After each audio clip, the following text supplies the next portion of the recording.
Hello, my name is Nir Menusi, and this is my first ever English language YouTube video. I hope you like it. The idea is to take a short idea from the Bible or the Jewish tradition and translate it into psychological language that's more relevant to our times and our minds. Today, what we want to talk about is one element of the Exodus story, the story of the coming out of the Jewish people from the Egyptian exile that we commemorate on the Jewish holiday of Passover. One of the central descriptions of the Egyptian exile was that it was bitter. It says in the book of Exodus that the Egyptians made the lives of the Israelites bitter with hard bondage.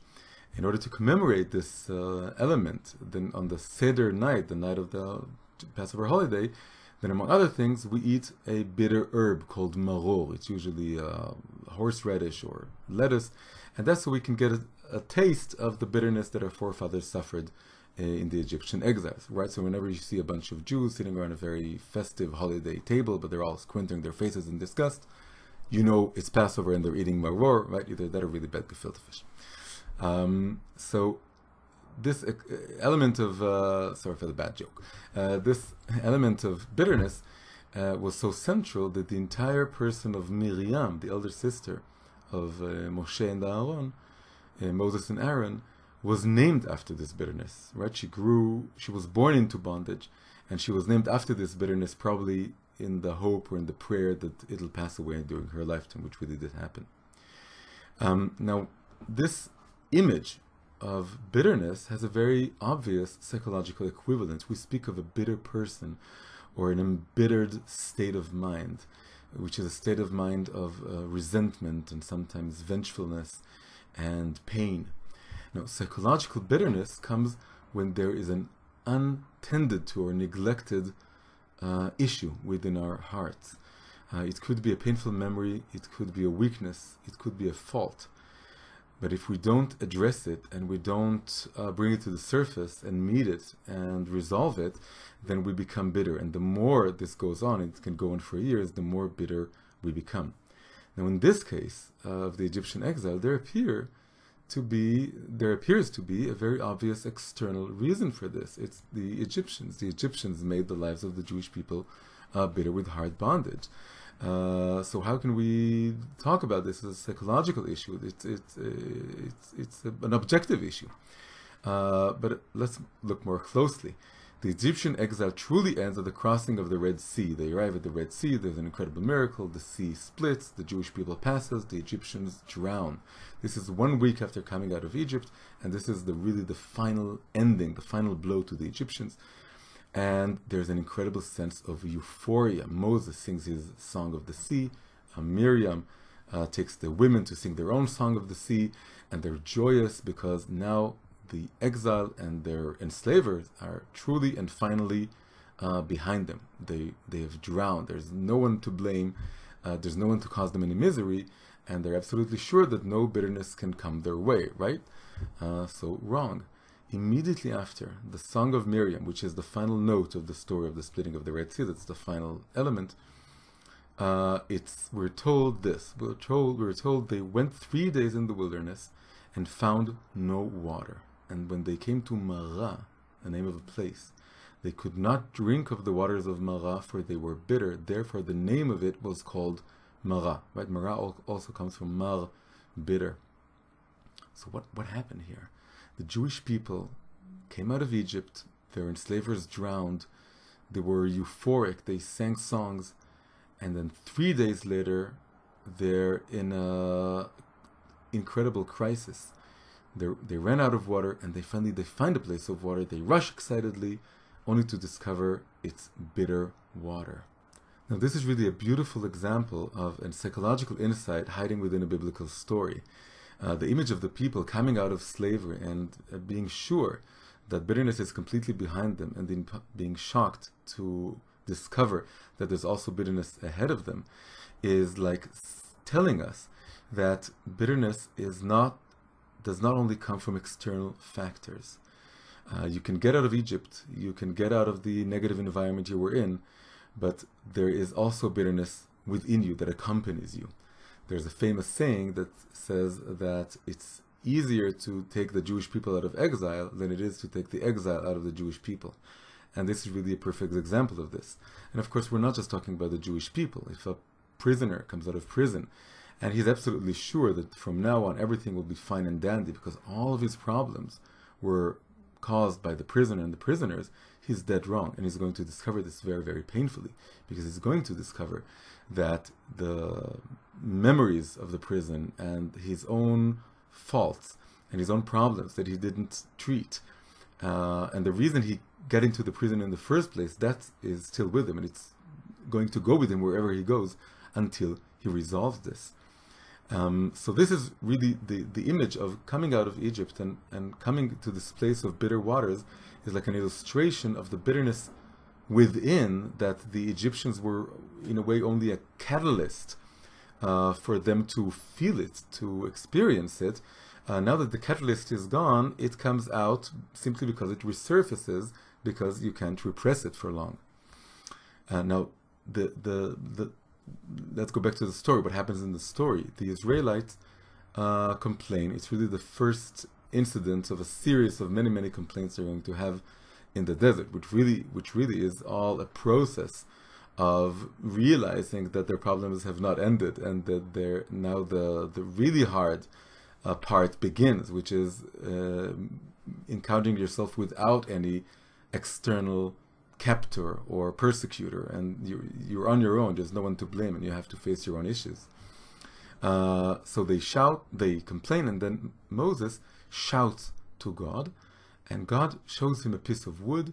He takes that piece of wood, he throws it into the waters, and miraculously the waters sweeten.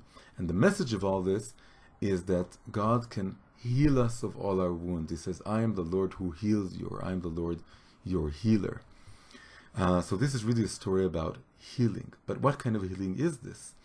So the Midrash, the Jewish homiletic tradition, expands very beautifully on this. And it says that when Moses shouted, it wasn't just a shout. Why did he shout and not just call Hashem? He shouted because he was in a state of, he was also in a state of crisis and disbelief. And what he said was, why were these waters created?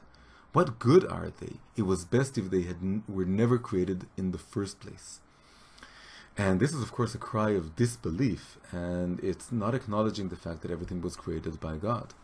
And really what this illustrates is a kind of psychological attitude of wishing bitterness away, wishing the problems away, trying to pretend or ignore the problems and being angry at them because you don't know how to treat them. Now the miracle here is that what causes the waters to become sweet is not some sweetener, which is what we would think. You need to find some artificial sweetener and you put it in the waters and they become sweeter. You distill the waters in some way, you take out the bitterness and you're left with sweet water. No, what happens is that he's told to take a piece of wood, and the wood is also bitter. And you take the bitter piece of wood and you put it into the bitter waters, they become sweet. Now what does this symbolize? We can say that the bitterness really comes not just from the fact that there is an unresolved issue, but by the fact that we're facing this issue alone. We feel lonely. And the more it grows, the more lonely we feel. And the harder it is for us to share it with other people. And the solving bitterness with bitterness, this is the lesson that Moses is learning here, that you don't run away from bitterness. You take the bitter wood and you face the bitterness and you embrace the bitterness, and you put two bitter things together. You put the bitter wood into the water. Then really this is like echoing the bitterness, or communicating with the bitter place in its own language. Very interestingly, the Hebrew word for wood is etz, which is the root of the word for etzah, which is advice. So really the piece of wood is like a piece of advice. It's a piece of advice that is not angry at the bitter place. It doesn't reprimand it. It doesn't repress it. It addresses it in its own language, in its own terms. It echoes it. And just this echoing, just reflecting your bitterness and bringing you out of your loneliness, that in itself sweetens the bitterness, because now we feel that we're not facing this alone, and we come out of this trapped feeling, and that makes us and that heals us. This is why this is a story of healing. Now the sages connect this very, very beautifully to a verse from Jeremiah 30:17. It's usually translated, "I will heal thee of thy wounds," but really the original Hebrew source is, "From your wounds I will heal you." And the rabbis say we can read this as saying, "I will heal your wounds will go away," but we can also read this as saying, "From your wounds themselves I will heal you." The healing will not come from ignoring the wound or healing it or treating it with an opposite element, like a superficial sweet talk or angry talk. It's healed from within itself by bringing it to the surface and addressing it in its own language and accepting or embracing this bitterness within us. Now, we mentioned before Miriam, the elder sister of Moses. She's not present overtly in the story, but she's alluded to. Her name is hiding within the story. The name Miriam, the letters of the name Miriam can also be read Marim, which is bitter in the plural. This is how the waters were described. So we can imagine that Miriam is in the background of the story, a bit like when we encountered her in the first time, when she was guarding her little brother. He was in his basket and she was walking along the Nile River and guarding him. So we can also imagine that she's in the background of this story also. Why? Because Miriam understands bitterness. She's named after the bitterness. But she also understands sweetness. According to tradition, Miriam had a miraculous well that was a mobile well that would travel along with the Jewish people wherever they went, and wherever they needed, they had sweet water. So she's an expert in taking bitter waters or experiences and sweetening them. And so she knows this idea, but Moses doesn't. So we can imagine her sort of sitting in the background and sort of smiling as she sees her kid brother learning this very important lesson about healing a problem by facing it and not running away from it or shying away from it or shunning it. Now, one final thought. According to tradition, Miriam was also an expert in bringing couples together, couples in crisis. It's told that she made her father come back to her mother, and she also tried to make Moses come back to his wife. And she was really pained to see when a couple was in crisis. Now, how is this connected to our story? The sages compare the splitting of the Red Sea to marriage. They say that sometimes marriage is as hard as splitting of the Red Sea, because taking one thing and splitting it into two is very similar to taking two things and putting them together. So when we take this image, we can think of the Egyptian exile as the period of time in which you're single. And then the splitting of the Red Sea is getting married. And then the life in the desert and the union with God in the Mount Sinai, that's like marriage and married life. And so now we translate this entire idea into the concept of getting married. Many times we feel that the problems we have as when we're single, that we have fault and we have sometimes depression, or we're angry and we have certain faults. We're absolutely sure that this will go away once we have a relationship, once we're married, because it's all because we're lonely and we don't have a partner. And then we get married, and it's like the splitting of the Red Sea, and it's euphoric, and there's song and dance. And then we have a honeymoon period, and a honeymoon is something very, very sweet. But then, sooner or later, the honeymoon period ends. It could be a month, it could be a year, it could be 3 days, like in the desert. But sooner or later, it ends, and then you realize that not only have your negative issues not gone away, but they're now you experience them much more strongly, because now you have a partner who doesn't let you get away with your problems and with your issues, and they reflect them.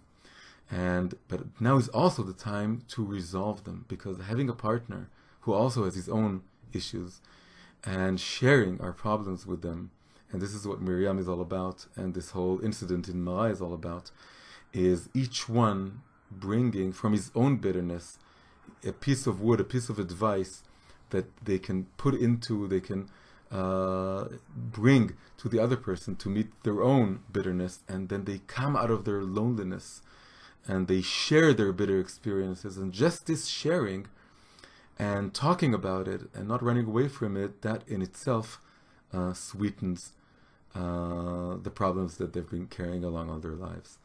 So may all of our bitterness be sweetened through learning Torah and working on our relationships and sharing our problems with our partner. Have a happy holiday. If you like this video, please hit like and subscribe and share it with other people, and hopefully there'll be more to come.